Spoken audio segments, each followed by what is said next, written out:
Hey YouTube, today I am back and I have a new microphone with me this time.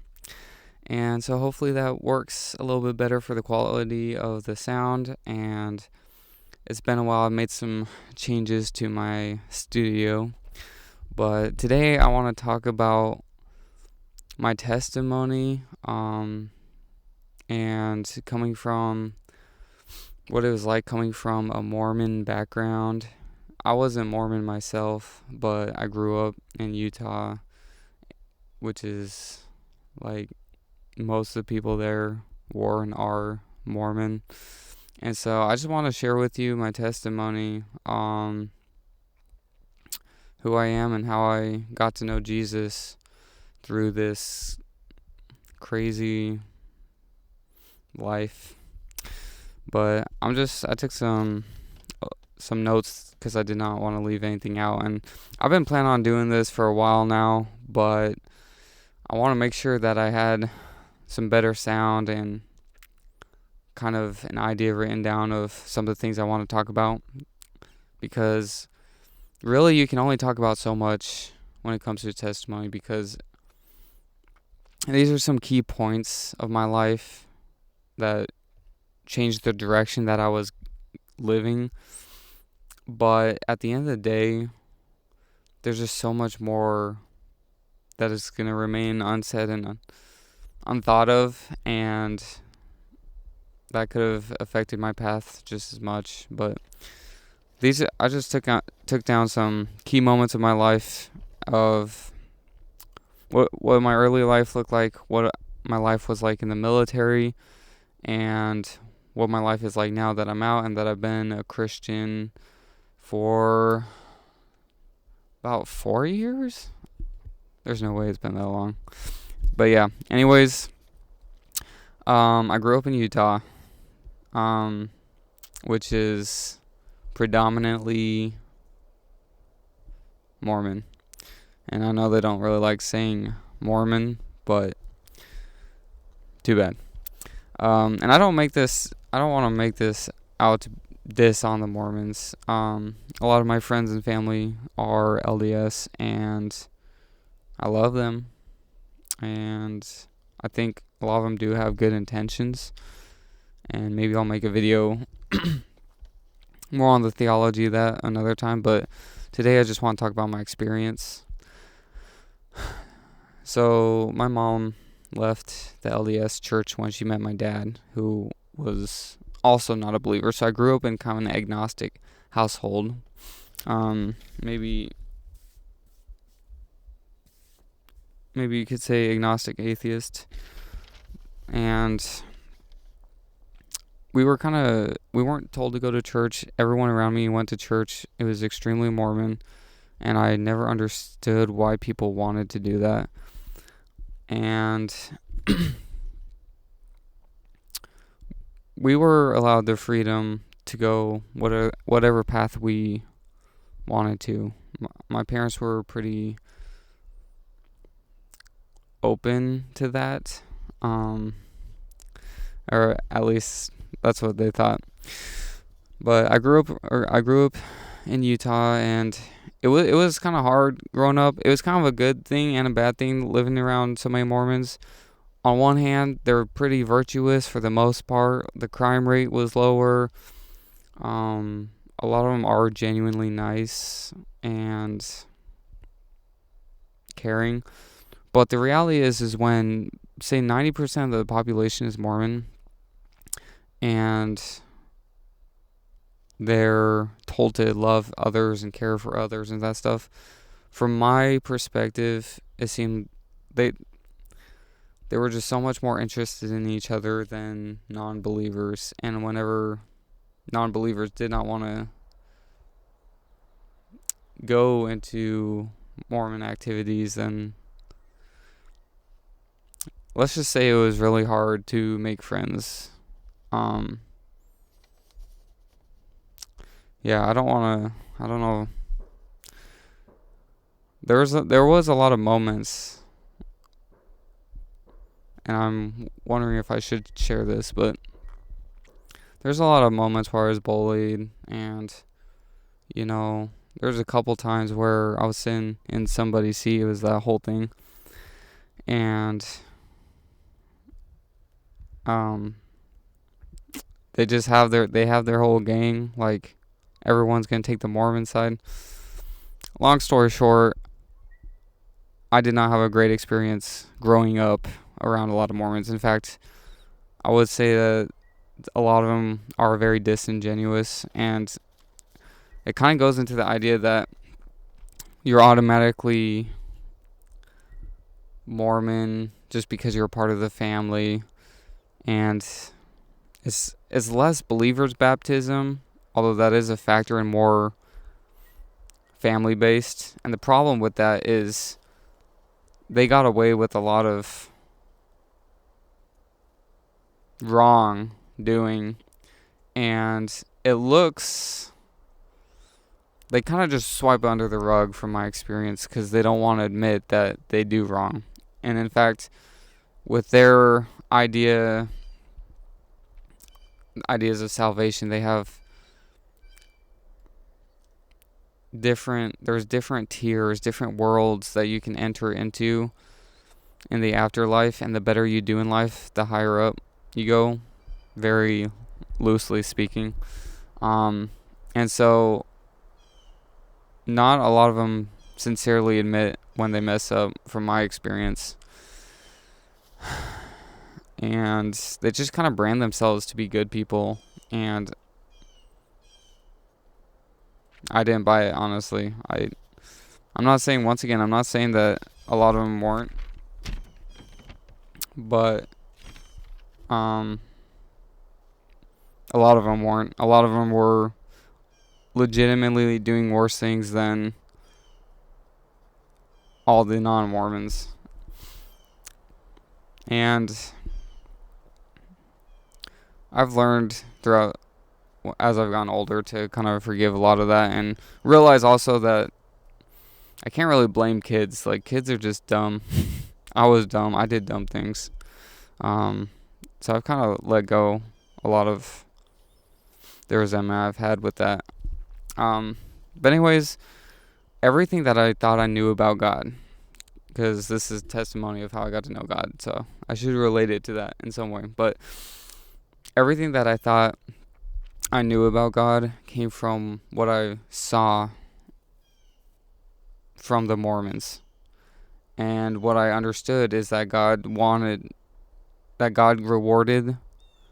the proudest, that God rewarded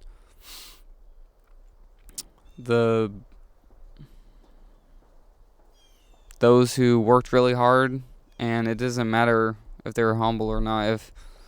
As long as they worked really hard, then they got a higher reward.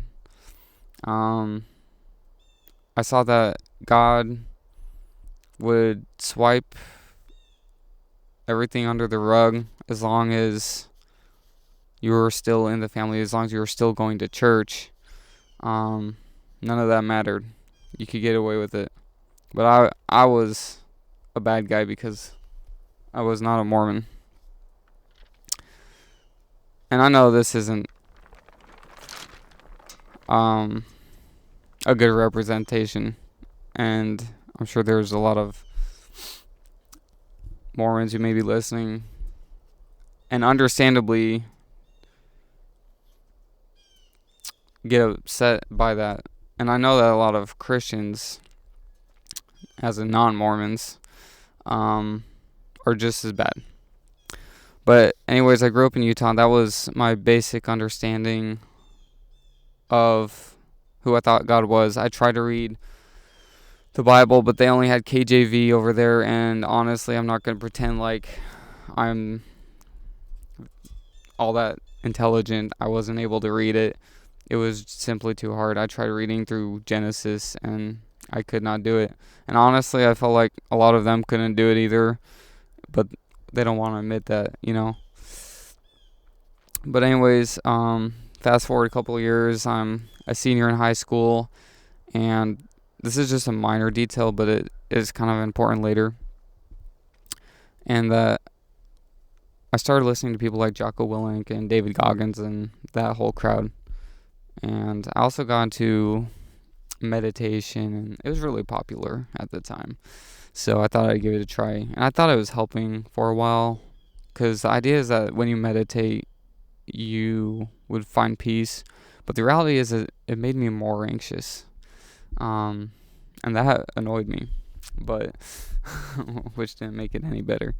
But I'm a senior in high school, and I learned about these guys, and I learned to really implement discipline into my life. I started making my bed every morning. Jordan Peterson, these kind of people. And honestly, this is a huge help. My life turns around. I wasn't making good grades in the last year of high school. I was making great grades. I was getting all A's when I'm usually a C kid. And so it was a huge change. It was a huge shift. And then I went to the military after high school. And I kept that discipline with me, and it was good, but it was temporary. It didn't fix me. It didn't fix the fact that I was lonely and needed friends. And so I got into the military because what I cared about the most, or what I thought was success, according to my parents, was serving my country, marrying a woman, and finding a job that makes a lot of money. And I learned that I was not able to accomplish those. And that sent me down quite the spiral. But anyways, I got into the military, and it was a major culture shock, as some might expect. But the biggest shock to me about it is I was just assuming from watching so many military movies and all those sorts of things that the military was the most righteous place that you could go to. And I understood that there was going to be a few, druggies got in and all that kind of stuff. But when I got there, I was shocked at how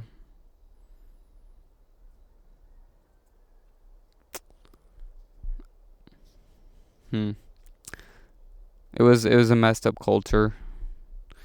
The military, I learned very quickly, was not a solution. The solution that I thought it was.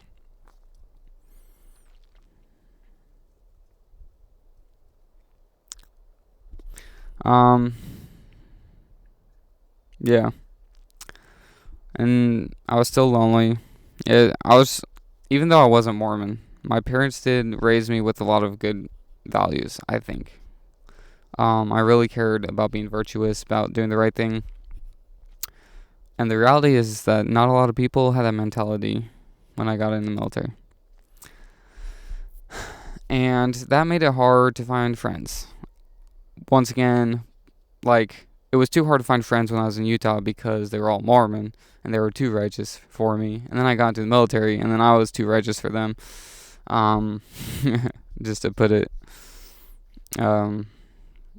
like that. But I was extremely lonely. It's probably the worst time in my life. I felt like I had this demon, honestly. Looking back now, I think it's a demon that was oppressing me. And not to get too charismatic on you, but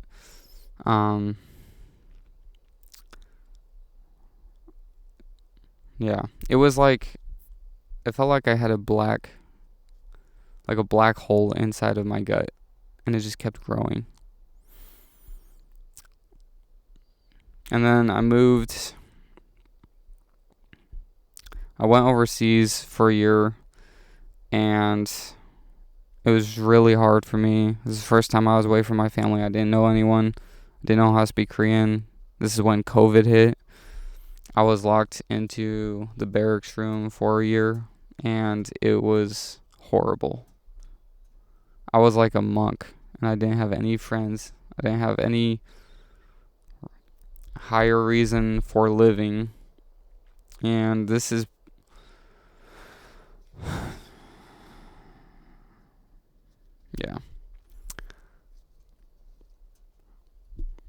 probably one of the by far one of the hardest moments of my life. And I learned that in the military, I often thought that like hard work would be the worst that you can get from a workplace, but that it's not that hard work is what's worse. Hard work is a good thing. It's a corrupt environment that's the worst thing that you can get. I've had jobs that are hardworking, but as long as the people are decent, it's a great job. The problem is that just so many people just didn't care about anything. And same ways I got moved over back to the States, and I was really at a low. I was really depressed. I'd come back for a vacation, and I met this girl, and I thought I fell in love with her. But then the military dragged me back, and that was horrible. I was definitely at rock bottom.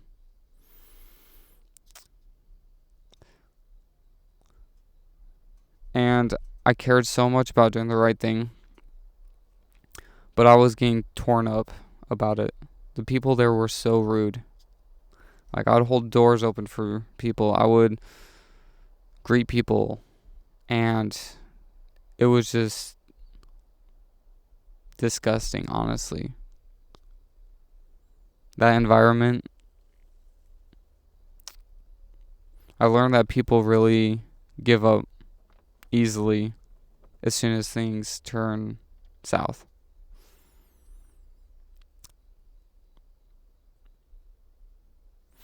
And that's when I realized that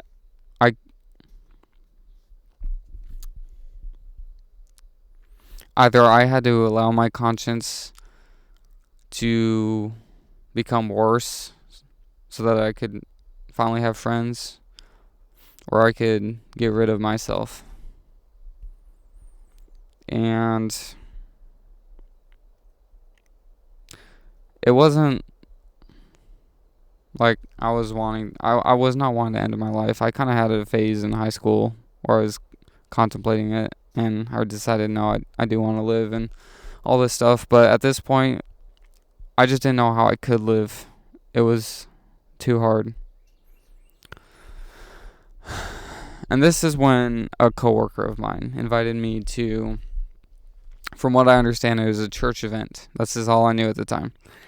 And I was really intimidated.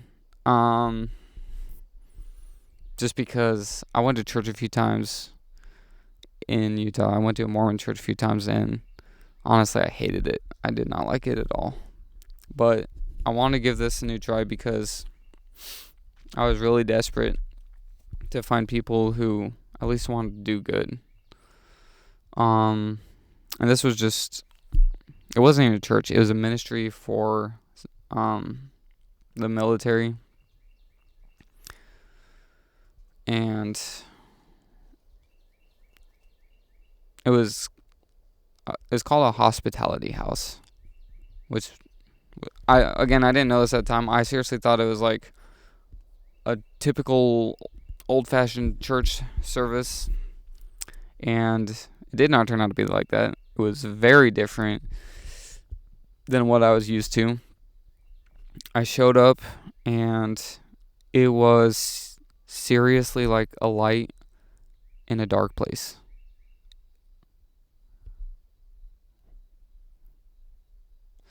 Like, talk about seeing the Holy Spirit work in people's lives.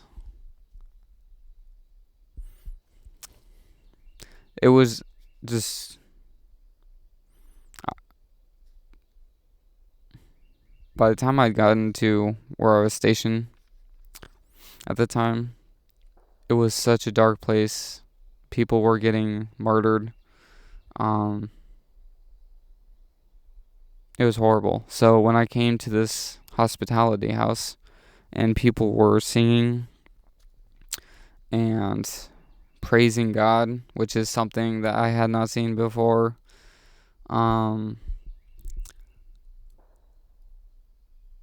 It was just, I saw that there was a joy in them that wasn't just outward happiness. It was something within. And so I kept going because I was really desperate, and I just saw that something was working there that was not working everywhere else. Like, you could feel that the room was light. It was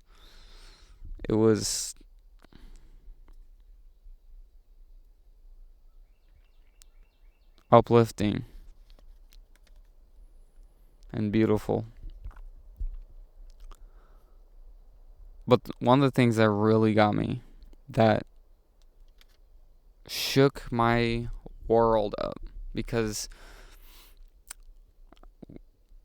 with Mormons, typically they have their certain way of saying a prayer and stuff, and from my experience, it's always been so formal and so stringent and so focused on help us this day, give us this, help us with this.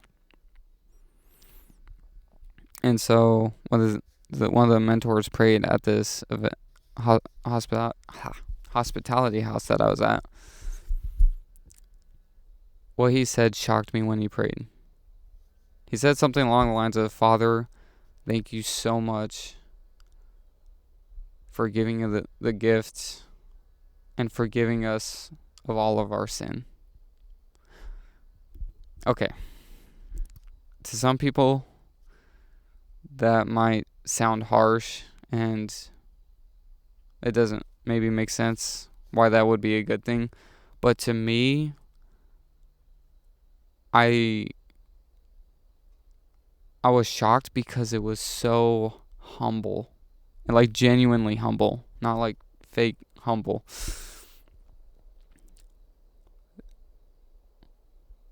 And I was just so used to kind of more like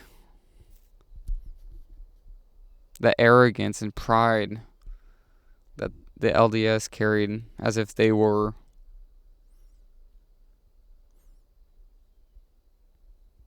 the OGs. And when this guy prayed this at this ministry, it changed my view. It was the first thing that really opened me up to want to understand the idea behind it. Because I never heard anyone genuinely be so humble. And then, another thing with that is that, like, he didn't start asking things until the end of the prayer. And I made a video about how to pray, and it's based on the Acts model, and it's a really good method, if you ask me. But he started out by praying in thanksgiving. Like, he was just thanking God and praising God. And I had never heard anyone say or do that. And that just changed. That was the first thing that clicked for me.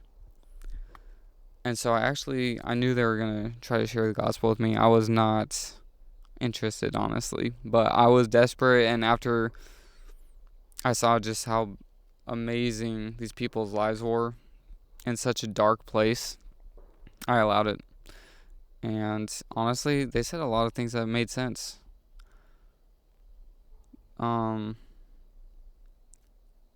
Like, one of the things was like there were more manuscripts proving for the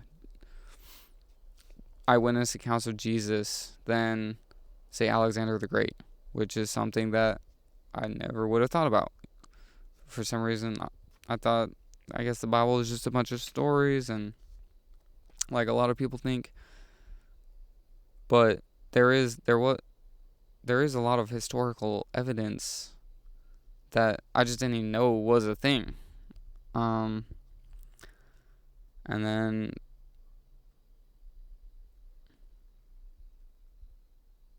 yeah, amongst other things, they they were very loving, very patient, very understanding. But honestly, it wasn't until I started going to a church, and I'm going to say this now. I made a video on churches as well, but a lot of churches are very, very imperfect. And I was very blessed in the first church that I went to that wasn't a Mormon church, obviously. Because the pastor was just, it was seriously like he was preaching directly to me. And everything he said was just so wise. And I did not understand how he got this wisdom. And I put two and two together and like realized that this is not something he can come up with himself by himself. It, he got it from the Bible. And so going back to my senior year, this is rewind a little bit. I was following people like Jocko and just on a discipline kick. And what I thought about Jocko is that he was so wise, and he had these very pithy statements of being very straightforward and yet very profound. And I read the book of Proverbs for the first time and found that most of the wisdom that I learned from my whole life of trying to learn wisdom was already there. And there was even more. And so that started changing my mind about things. But ultimately, it was not until I ran into someone who, for no reason other than to share God's love with me, he just welcomed me into his life. And he had a family, and he invited me over for dinner. He let me stay for and hang out for long periods of time. He helped me understand some things. Like, he told me about Martin Luther, and I was really confused why Martin Luther King Jr. was a part of the Protestant Reformation. And I'm sure I'm not the only one who was confused by that, by the way. But no, he really showed radical, genuine love towards me. And while my mind was beginning to change from the wisdom of the scripture, this is when my heart began to change. And I had become so jaded from the world at this time that I thought there wasn't any going back. And if any of you feel like that, whether you're you're a cop, military, or just dealing with the burden of living, and you feel like you are so jaded from this messed up world, I want to let you know that you can't undo that. Well, you can't undo that, but God can undo that work in you, because that's what he was doing in me. And so at this point in time, I thought about this for 2 months, and I seriously prayed and took my time, because I didn't want to just jump ship and say, oh, I'm a Christian now and this is what I believe for, if that works for you, then all the power to you. But I took 2 months every single day. My brain was melted just because I was just thinking and praying about this. It's the biggest decision of my life, but ultimately I took that leap of faith. I don't know if that's the proper way I should say it, but it is a little bit of a leap of just being like, I'm going to give it all to God. And that's exactly what I did.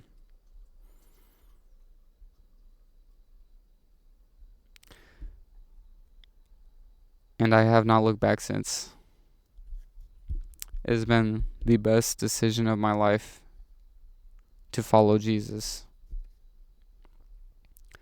Immediately, it was like clouds in my mind just went away. Which maybe doesn't make sense, but it's like I was confused and did not realize I was confused until I gave my life to Jesus. And then everything just became clear. And then I realized I had the weight of the world on my shoulders. I've come to the realization that I do not need to carry the weight of the world. I just have to give it to God. And He will take care of everything as long as I trust in Him.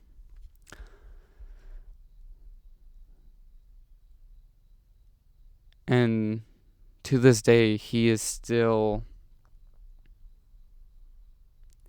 so many great things. Like, I've been starting to see coincidences, if you want to call them that, just happen.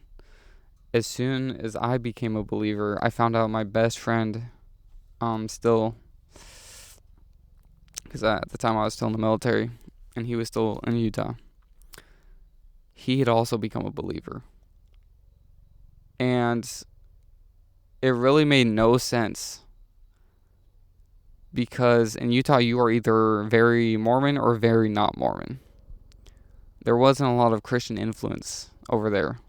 And if there is, it's probably liberal. So it was just like this beautiful testimony of God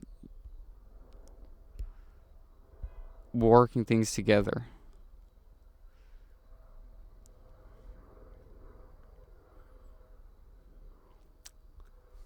And I'm still just amazed at some of the things He's done for me. Maybe in another video I'll just list all the prayers that He's answered, and it's only the ones that I recorded because there's so many prayers that I have honestly forgotten, but I know that God's been faithful in answering.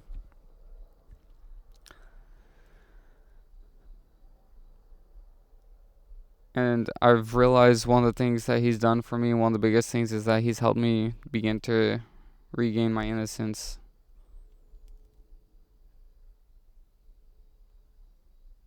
I'm not saying I'm the most innocent being, because I'm not. I have made mistakes and I still do. But honestly, I was addicted to some pretty bad behaviors, and a lot of those behaviors went away. And I honestly didn't think I could cut some behaviors out.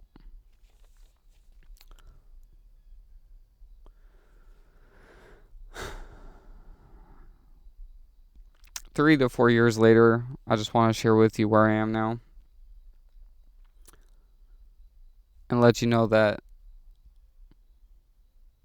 the reality of putting my faith in Jesus, sometimes it seems like it's all rainbows and sunshine. I say that a lot, I think, but in my videos. But the reality is that life as a Christian is very hard. Paul, who writes 13 letters in the New Testament, most, if not a lot of those letters, talk about the trials and tribulations of life. As a believer, life is hard for those who trust in Jesus. So if you think trusting in Jesus is going to make all your problems go away, it's not. It will make your sin problems go away.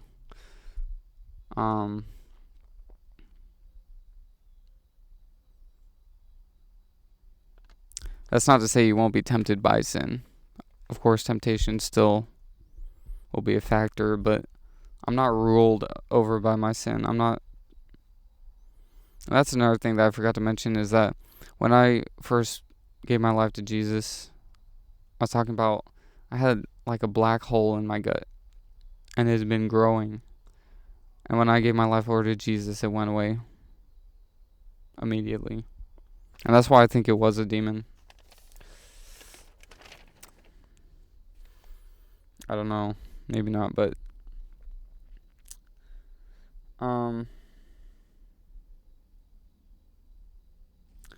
but the reality of following Christ is, yes, there are good times and bad times. But as long as you keep your eyes on him, he will take care of you.